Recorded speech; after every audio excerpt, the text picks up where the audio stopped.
Okay, so good morning and good afternoon, everyone. It's my pleasure to introduce Claudia Fevola, who will talk about vector spaces of generalized Euler integrals. Claudia, please. Okay, thank you so much. Thank you, first of all, to the organizers for inviting me to give this talk. This talk will be based on this project called Vector Spaces of Generalized Euler Integrals, which is a joint work with Daniele Agostini, who's one of my advisors, Anna Lara Sattelberger, who's now at KTH in Stockholm, and Simon Tellen, who's now at CWI in Amsterdam. And let me introduce the protagonists of this talk. So we're interested in vector spaces whose elements are integrals, and these integrals appear in the literature under the name of generalized Euler integrals, and they were named by Gelfand, Caprano, and Zelevinsky like this. And so how are these defined? So for us, X is a vector of n coordinates on an n-dimensional torus. F is a tuple of L polynomials, F1 to Fl, and these are actually Laurent polynomials. S and nu are two complex vectors, so S will be the exponents of the polynomials F, and nu will be the exponents of X. And A and B will represent some integer shifts that we can have in the exponents of F and X respectively. And the contour gamma is chosen in order for the integral to make sense, and I will explain in more details how to choose this contour. Let me just say now that it belongs to some homology class, and in particular this will be a twisted homology. And finally, I want to mention that here we're using multi-index notation. So f to the s plus a will stand really for the product of each of these f Laurent polynomials with its own exponents, and the same for x. And then the form dx over x, it's really the wedge of all the dxi over xi, and it's the canonical form on the torus. And we denote by x the set of all points in the torus that do not vanish on the polynomials f1, fl. So if you want, this is also the complement in the torus of the vanishing locus of these L Laurent polynomials, and this is called, this is a very affine variety, meaning that it's a variety that comes with an embedding into a higher dimensional torus. I ask a question about the so just you have these complex exponents, right? So they're technically multivariate functions. So this is what you were talking about gamma, right? So gamma is good in the sense that these multivariate functions will be integrated. Exactly. Yes. Okay. And I will talk about these. Okay. Thank you. That's exactly the point. Yes. So let me just give a motivating slide for this work, and the motivation comes from Feynman integral in particle physics. So I won't define in general what are Feynman integrals, but I will define them for my favorite example, and then if you want to talk about how these are defined later on, I'm happy to do so. So they're defined starting from a connected undirected graph. So in this case, I have a graph with n equal 4 internal edges, capital E equal 4, external edges, internal edges are also 4, and then one loop L.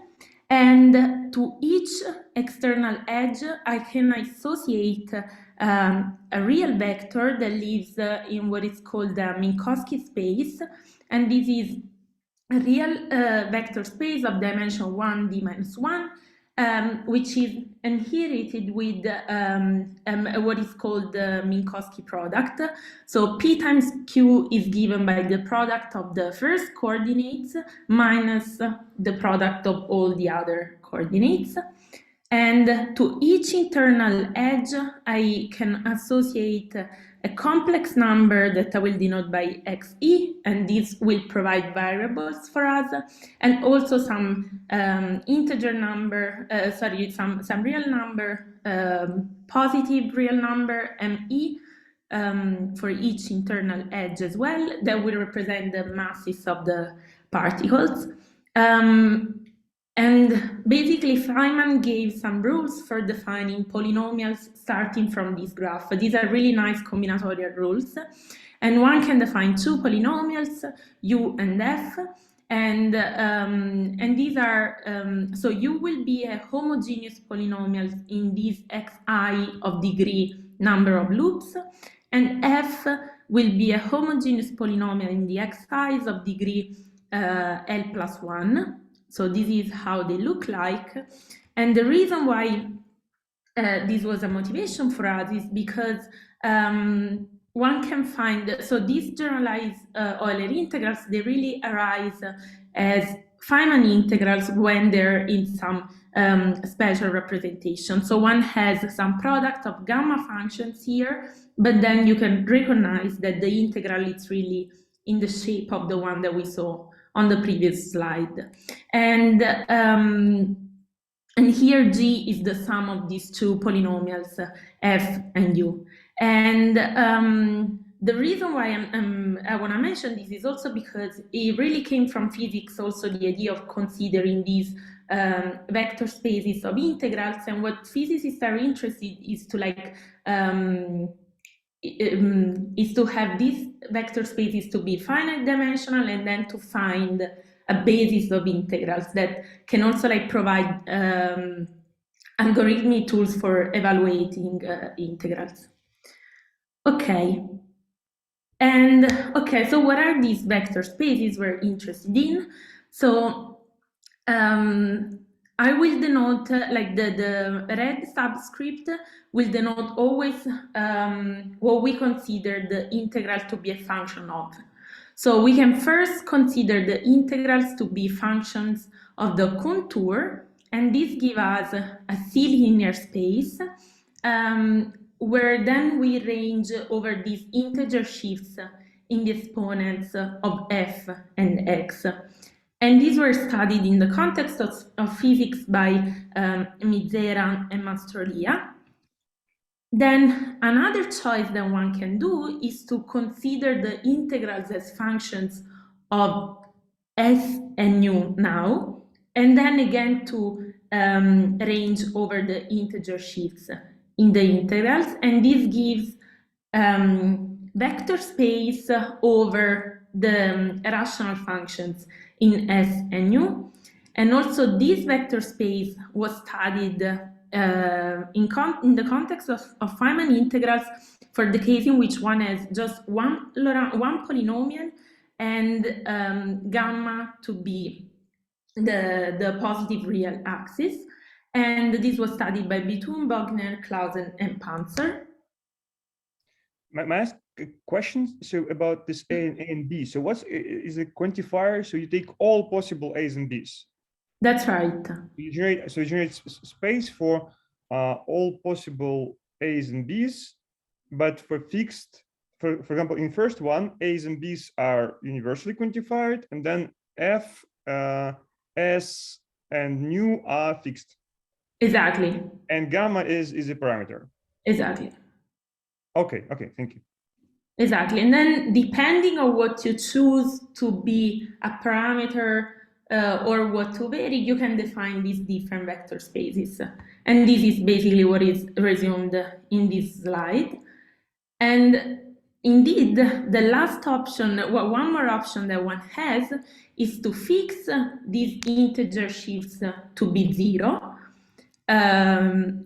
And also to fix S and U to be generic parameters, and then we consider the integrals as functions of the of the coefficients of the polynomial f. So now we don't fix anymore the coefficients of f, but just its monomial support, and then we again have a vector space, which is a C vector space, and now we vary the contour. And this was studied by Matsubara Heo and by Chesnoff and co-authors. And basically, the keywords for studying these different vector spaces were twisted rank homology for the first one, differential and difference operator in the last one, and GKZ systems for this very last vector space. And my goal today, so we were interested in understanding the dimension of these vector spaces and how one can generate relations among the integrals. And today I would like to tell you about the first two vector spaces in the slide. Okay, and so the main theorem about the dimension of these vector spaces is that if we fix x to be the very affine variety that I defined in the first slide, so the complement in the torus of the vanishing locus of our polynomials, and we fix the polynomials to have fixed monomial support and generic coefficients, and then we also want that all the parameters in each vector space are chosen to be generic. Then the dimension of the three vector spaces is the same, and it coincides up to sign with the Euler characteristic of the variety X. And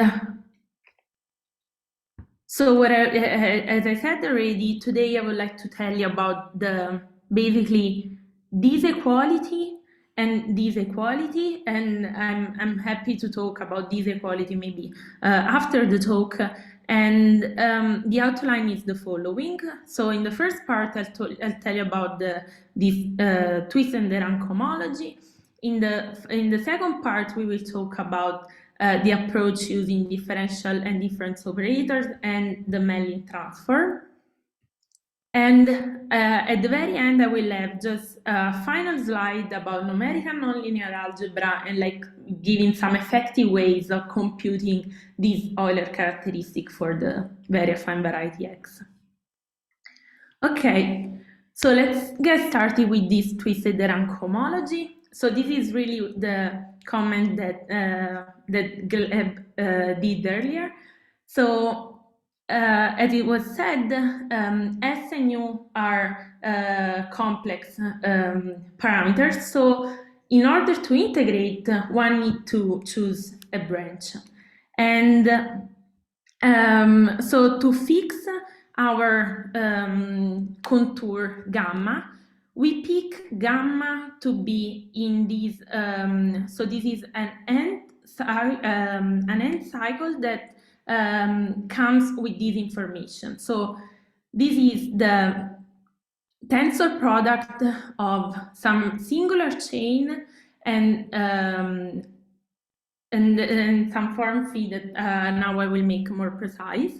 So to define this chain, we fix some one form on x omega, and omega is given by the d log of f to the s x to the nu. So if you want to expand it, this is really the sum of the sj's with the d log of the polynomials plus the sum of the nu i's d log the xi's.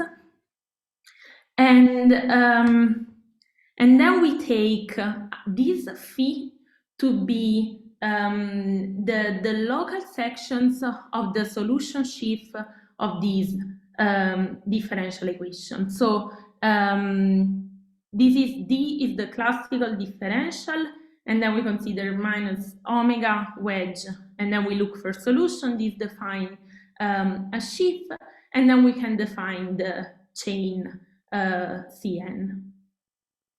And Claudia, yeah.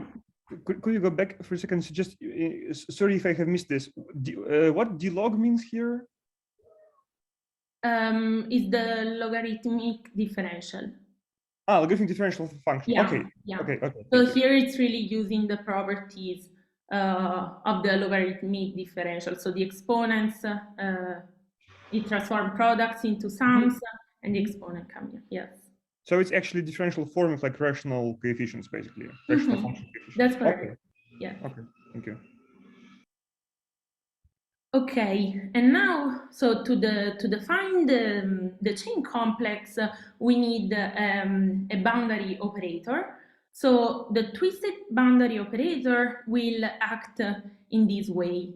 So it will act on this tensor product of the chain, of the singular chain and phi, by considering the classical boundary operator on the on the singular chain and phi. And so this gives us a way of defining these maps between ck and ck minus 1, and the elements in the kernel will be called twisted k cycles, so really in the same way as in the non-twisted theory. And then one can define homology by considering the products of, by considering the quotients of all the kernels modulo the images. And just to simplify notation, I will denote the Kate homology just with x and omega. And so one first thing that we can observe is that this first vector space we considered before is a subset of the homomorphism group of like homomorphism between nth twisted cycles and complex numbers, because these are basically what are these integrals. And what is nice and what I want to show is that basically this inclusion is an equality, and we have an isomorphism between these two spaces. And to do the questions. Sorry, so just for people who are not that familiar with homology as myself, so typically homology and cohomology, they kind of measure gaps or obstacles, right, to do something. For this twisted homology, can one say something informal, like it measures obstacles to like, extension of forms in some of some sort of something like this? How should they think about this twisted homology? This is a good question. I think there's some sort of analogous interpretation, but yeah, I'm not entirely sure how to answer this. Okay, yeah, fair enough. I mean, if there is no for the moment, then that's okay. Just I need to think about it, but yeah, good question. I have a question. Yeah. So you're talking about this one to prove the equalities of dimension. And once you prove the equalities of dimension, then what is next? In other words, what's so good about proving equalities of dimension? First, then you have some sort of effective ways of computing the dimension, and also that then you can. So it would be the next thing would be. So one thing is to have relations among these integrals, and one other goal would be to find the basis of integrals, because in that way you can have some like harder integrals that you can express in terms of integrals with like maybe smaller exponents that you can actually evaluate, and then you can evaluate also some more complicated integrals. Does this answer your question? Yes, thank you. And we also here at the coaching seminar room, so we missed the beginning because the computer was too slow. And so we're watching from the iPad right now. And what is small f? So f is a tuple of L Laurent polynomials. I can go back to that. So this is the way the integrals were defined. So f is a tuple of L-Laurent polynomials, and we're using multi-index notation. So it's the product of all these f's. And why in particular these integrals? I think, yeah, I said that the motivation came from particle physics, where the integrals in which physicists are interested are really in this form. So they're integrals really now the f polynomials, it's a single polynomial g in the variables x. And are they hard to take? So you want to get an exact number, or is it hard to evaluate them numerically, approximately? So what is the? Yeah, it's hard to evaluate them numerically. And also, I mean, these G polynomials can get much more complicated than, yeah, physicists. I think it's a big problem in particle physics to actually evaluate these integrals. So numerical methods don't converge, or what's going on with numerical methods? Yeah. And yeah, often actually in physics, these integrals are not, they're ill-defined, so they apply then some regularization for them in order to converge. But I think like progresses in terms of like numerical evaluation, it's really behind, like they're often not easy to evaluate. Okay, thank you. Sure. Okay. Okay, yes, and I was saying that, so in order now to compute this dimension, we need to pass to the twisted cohomology. So to define it, we fix the regular functions. So omega 0 xx will define the regular functions, and these are really like linear combinations of C-linear combination of these f to the a, x to the b, where here again a and b are integer shifts. And regular k-forms, so these were the 0 form, instead the regular k-form, and now combination of regular functions with this kth form. And in this way, one can define a complex where the maps now, so the differentials are given by d plus omega wedge. So instead of having just the classical differential, one adds this twist given by omega. And then like one can define the classical chain. And then the twisted de Rham cohomology is defined as the kernel of the of nabla omega between k and k plus 1 form modulo the images. And okay, so the first result is that the C vector space is given by the space, so our vector space V omega, V gamma, and the nth cohomology. And this is just, okay, so one can define analytic and algebraic twisted cohomology, but these spaces end up for being isomorphic. And also our vector space V gamma is really isomorphic to the top dimensional group in the twisted cohomology. And what is nice about the twisted de Rham cohomology, and this was proved in the appendix of our paper by Mats Baraheo, is that if we fix our very affine variety x, then for general choices of S and U, we have that all the twisted cohomology group, they trivialize, except for the nth dimensional one. And this means that if we consider the Euler characteristic of x, which, if you want, is defined to be the alternating sum of the dimension of all the Kate cohomology group, then this sum will reduce just to the dimension of the top dimensional twisted de Rham cohomology because of the vanishing of all the others.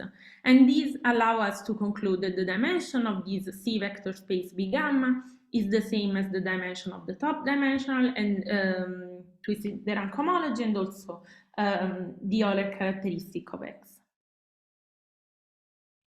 Okay, and then as I mentioned before, a natural question to ask is then how can one generate? Sorry to interrupt. Last quick question. So maybe I have missed this. So Euler characteristic is alternating sum of usual homology. That's and right. The case of integrals was for twisted homology. Yes, that's right. But it's also a theorem that the twisted Euler characteristic, if you want, so these alternating sum coincides with the alternating sum. Okay. So they are equal, yes. so that we can. Okay. Yeah. Thank you. Yes. Yeah. Good point. Yeah. Okay. And then, so how can we generate these relations among integrals using this interpretation of a cohomology module? So the isomorphism between Hn and our vector space of integrals is given by the following. So we take an end form f to the ax to be the x over x, and we send it into the integral that I'm now denoting by IAB. And now this means that, so if we have a relation among integrals with some complex constant CAB in B gamma, this corresponds to have a relation which is also zero in the end cohomology.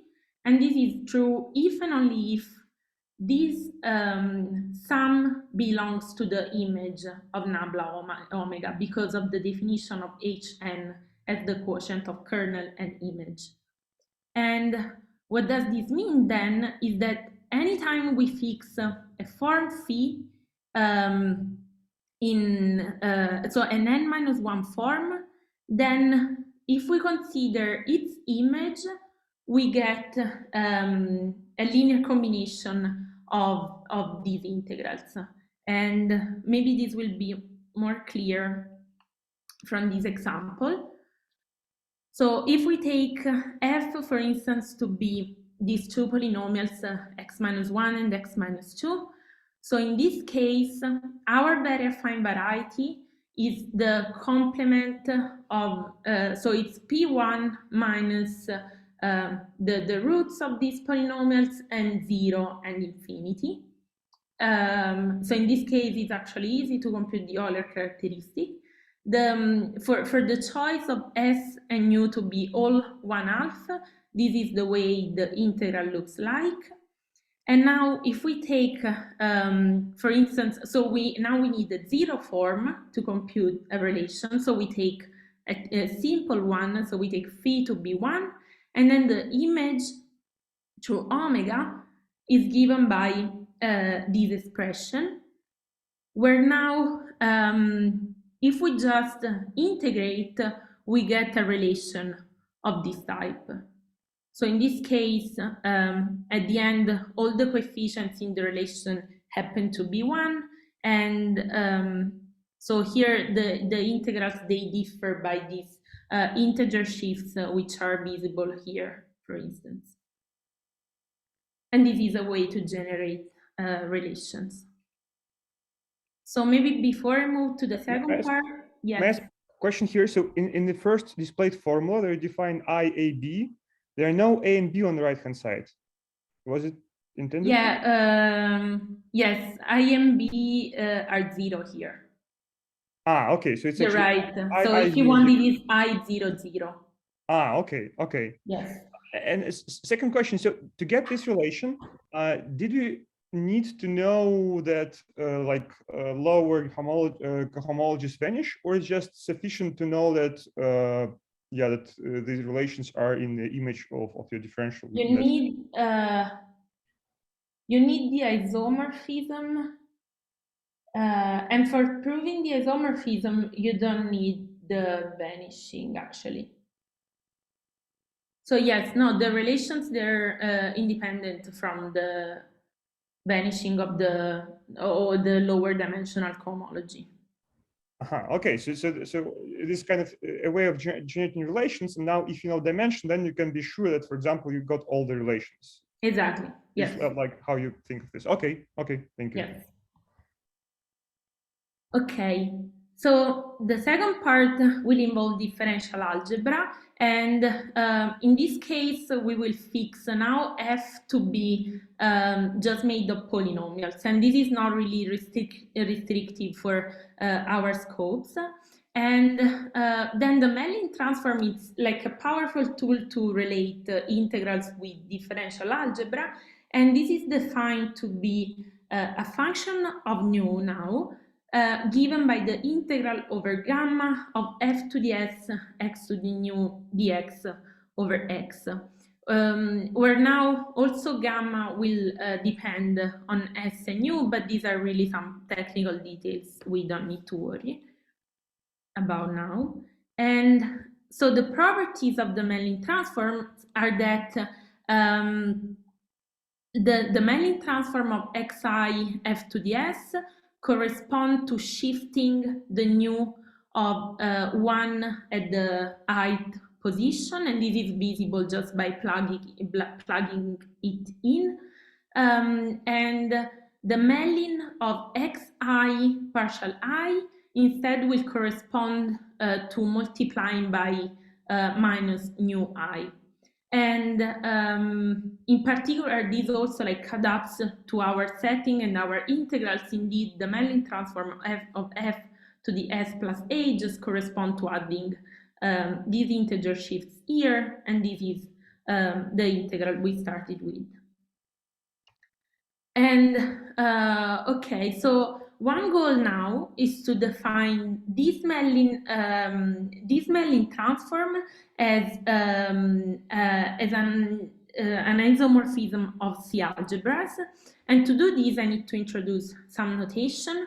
So dn will denote the nth Weil algebra. So this is a free algebra generated by the elements x1, xn, partial 1, partial n, where this denotes really partial x1, partial xn. And this is defined modulo these relations. So all the xi and partial I, they commute, except the one needs to take into account this commutation relation. So partial I xi minus xi partial I will be 1 and non-zero. And also one needs to be careful. So my notation is the small dot whenever I'm multiplying operators with variables, and the bullet instead correspond to applying an operator. So for instance, partial I xi is really 1. And so theta I will denote the ith Euler operator given by xi partial I. And then one can also include inverses of these variables, and I will denote in this case with the torus as a subscript. And Sn instead will denote the nth shift algebra. So again, this is a free algebra generated by these elements nu I, nu n, sigma I, sigma n with their inverses. And here again, these all of the generators, they commute except for sigma I, nu I, which will be equal to, so whenever we invert them, we need to add plus minus 1 to nu I. And so the goal now is to define the Mellin transform as an isomorphism between these two algebras. And this is defined in this way. So the xi's plus minus 1 are sent into these sigma i's, the Euler operators are sent into minus nu I, and this also extends if we add some variables S1 to SL in this way. So just as the identity on the SI.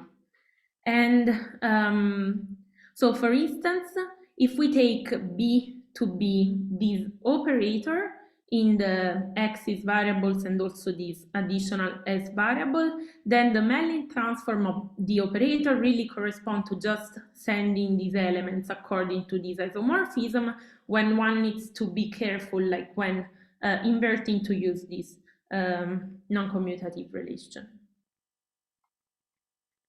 And so one nice thing, so again, also in this context, we want to generate relations among the integrals. And one main tool for this is given by the Bernstein-Sato polynomial. So this is defined to be, now I'm fixing f to be a single polynomial. So the Bernstein-Sato polynomial of f is the unique monic polynomial in the variables in CS, so in the variable s, of smallest degree for which we can find an operator such that applying this operator to f to the s plus 1 is the same as multiplying this polynomial to f to the s. And the reason why this gives us a way of generating relations is that by applying the Mellin transform to both sides of this equality, we get a relation among our integrals. Indeed, we saw that the Mellin transform of f to the s plus 1, or of f to the s, is really these generalized Euler integrals. And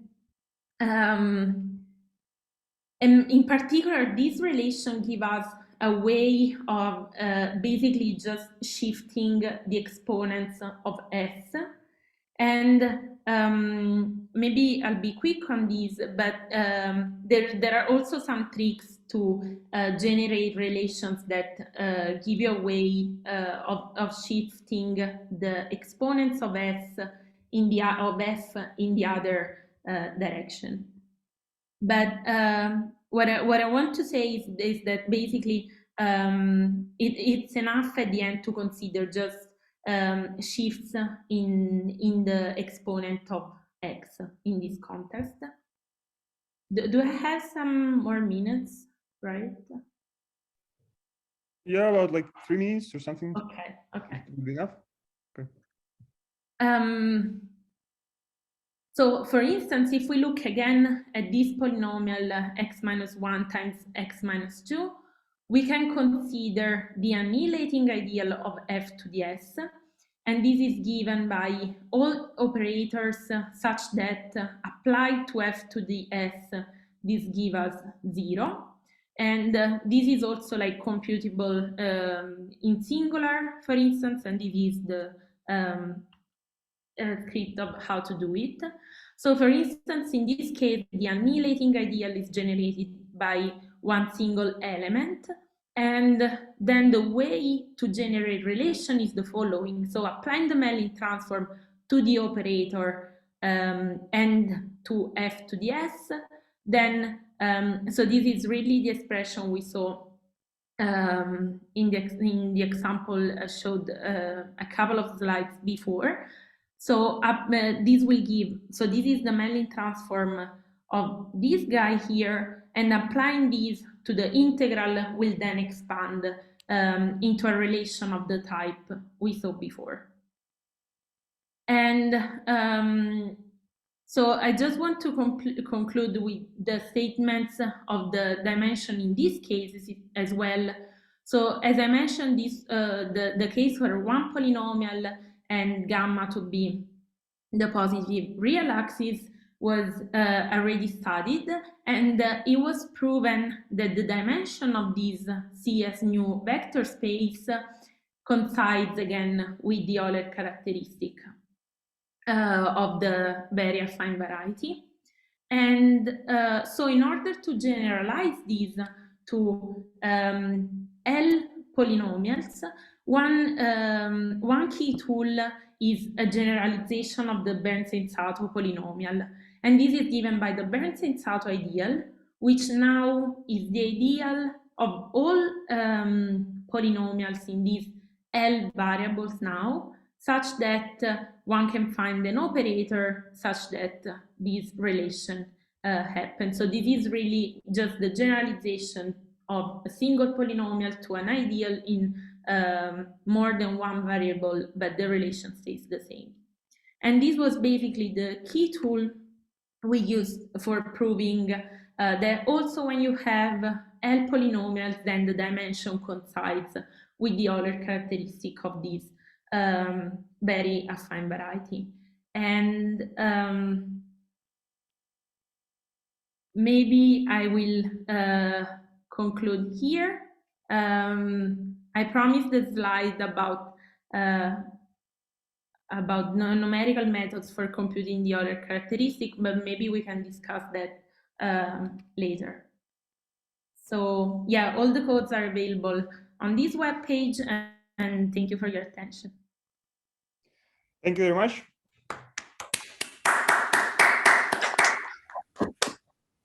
So please, questions to the speaker, just unmute yourself and ask or type into the chat. Okay, in the generalized,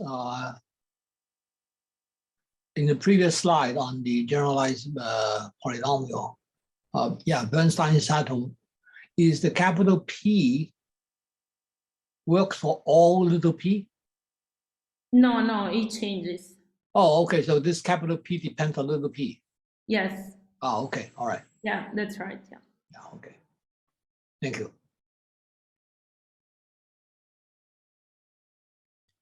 Other questions?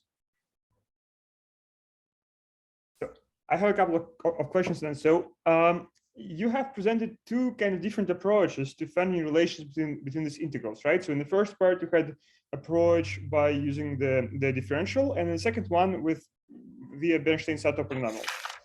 Just maybe if you could say a couple of words, how do they kind of fit together? They complement each other, or they are equivalent description of the same? So no, okay, yeah, good question. So they're really doing the same thing. So for instance, so I skipped this slide. So these are the same vector spaces, but one difference is that in one case we have a C vector space, and this relation will be independent of the contour. In the other case, we have a C as nu vector space, so where the integrals are functions of S and U. And so, for instance, if we consider this operator, which is linear in the DI, then we saw that one way to compute relation is by applying the Mellin transform. And so another way was to compute the image of nabla omega of some form phi. And now if we take phi to be this other form, we actually get the same relation. And if you look at them, so these are really defined.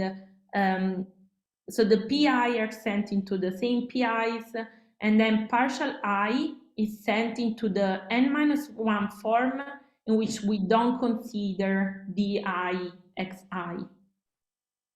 And so, for instance, this is a case that kind of makes you understand that you're really computing the same relation. So in the second case, you will have some relation depending on S and U, and then plug in fixed values for S and U, you can get relation in cohomology, basically. I see. Yeah, thank you very much. I have a question. Oh, wait. Okay, go ahead. Thank you. So you're saying that these integrals as functions of S and nu are satisfy linear differential relations, correct? Yeah, linear relations, yeah, among the integrals, yes. So this in variables S and nu, right? And what about nonlinear relations? Yeah, that's a good question. We haven't looked at that, but At least I know that, like in the physics contest, the physicists, they know there are like quadratic relations among the integrals as well, for instance. And is this helpful for evaluating the integrals in any way? Yeah, I think it would be, but yes, but you need to know how to how to compute the relation then. Mm-hmm. So this is also like a big question. Like if you have a specific integral, what is the basis and how do you like find the relation you want among these integrals? Mm-hmm. So yeah, there's still some work to be done, I think, in order to get the advantages of evaluation. But you get explicit relations, correct? Yes. Yeah, thank you. Sorry, I don't know. I can't remember how I can raise my hand.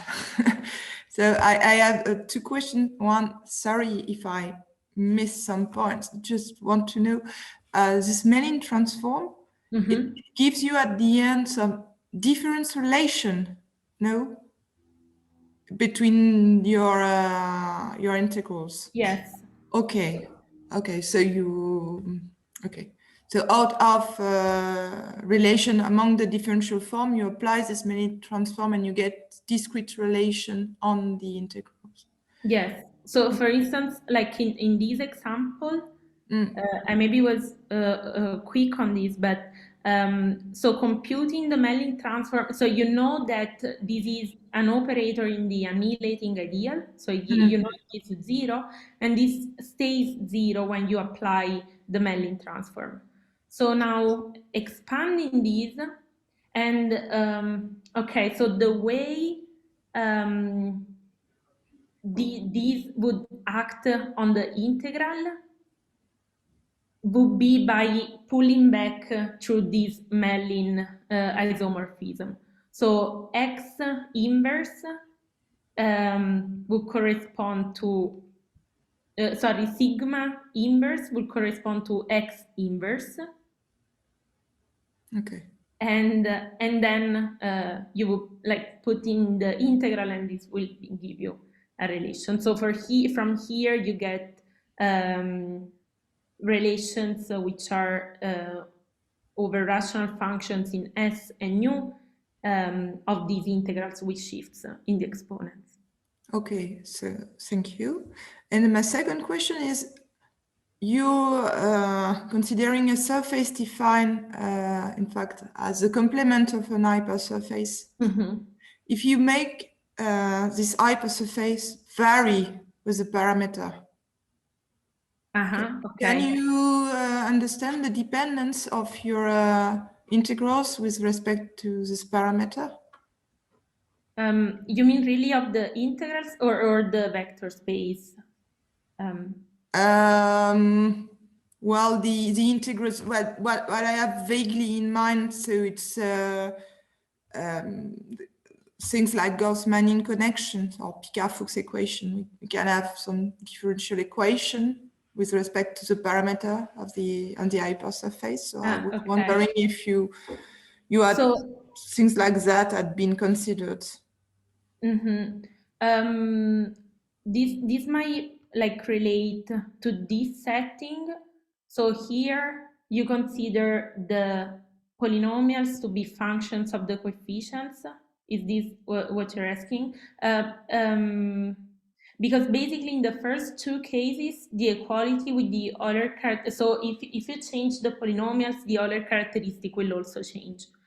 And here you consider the polynomials to be functions of the coefficients, and in the GKZ system case, that I think it's related to Gauss-Manin connections. I'm not super familiar with that, but here you have the equality with the Euler characteristic just when you have generic coefficients for the polynomials.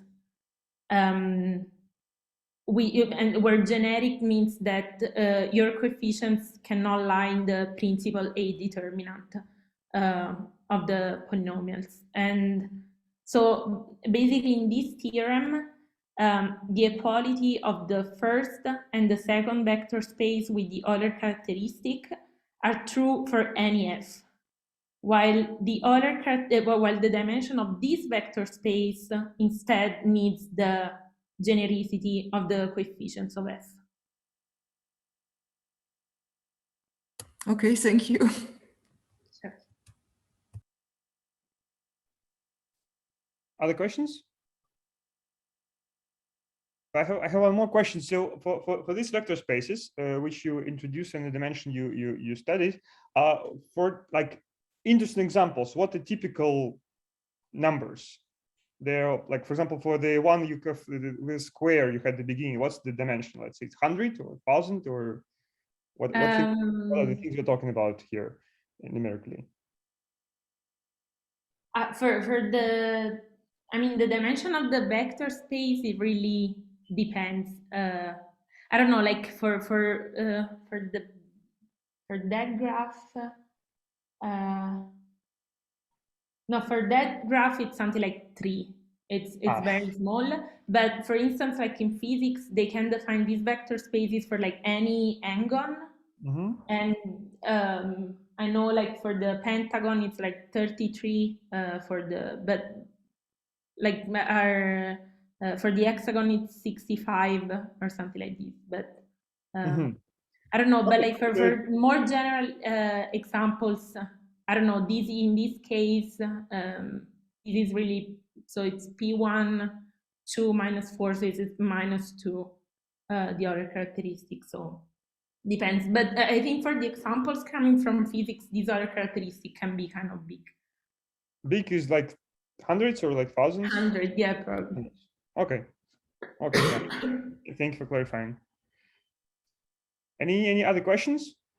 Maybe a very silly question. If n is an odd number, is the characteristic of x a negative number then? Mm-hmm. Okay. Yes.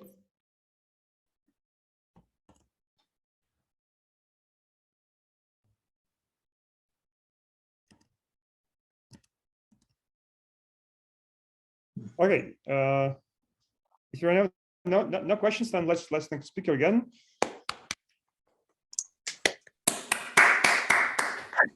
And now we move to the